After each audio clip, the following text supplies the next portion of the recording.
आगे बढ़ाने के लिए कांग्रेस से इजाजत क्यों नहीं ले रहे, या फिर क्योंकि इसकी मांग पहले कभी नहीं की गई है। ऐसे कई बहुत सारे मौके आए हैं और किसी को भी ये कभी नहीं मिला है। वे इसे पूरी तरह से असंवैधानिक मानते हैं, लेकिन हम हमेशा कांग्रेस के संपर्क में रहते हैं, फिर भी किसी ने कभी इसकी मांग नहीं की, किसी ने पहले कभी इसके लिए नहीं कहा और इसका इस्तेमाल पहले कभी नहीं हुआ है। हमें अलग क्यों होना चाहिए?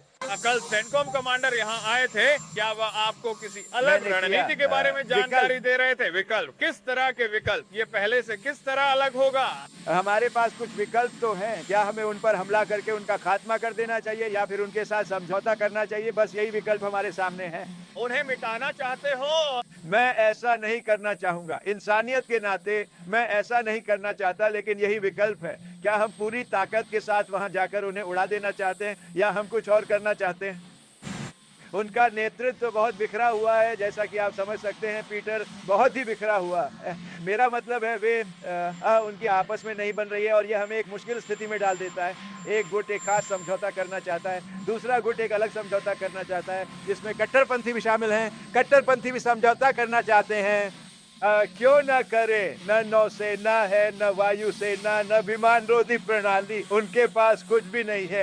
यह बिखरा और अमित्र नेतृत्व है जो आपस में ही बंटा है, उनकी आपस में नहीं बन रही है। जो कुछ हुआ है उसे लेकर वे बहुत ज्यादा उलझन में है, क्योंकि मूल रूप से उनकी अधिकांश सेना का सफाया हो चुका है। लेकिन हमारी अभी ईरान से बातचीत हुई है, देखते हैं क्या होता है। लेकिन मैं यह कहूंगा कि मैं खुश नहीं हूँ।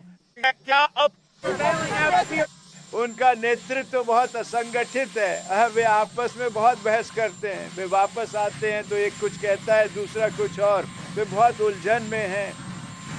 उनका पूरा देश अब पूरी तरह से बर्बाद और तबाह हो चुका है।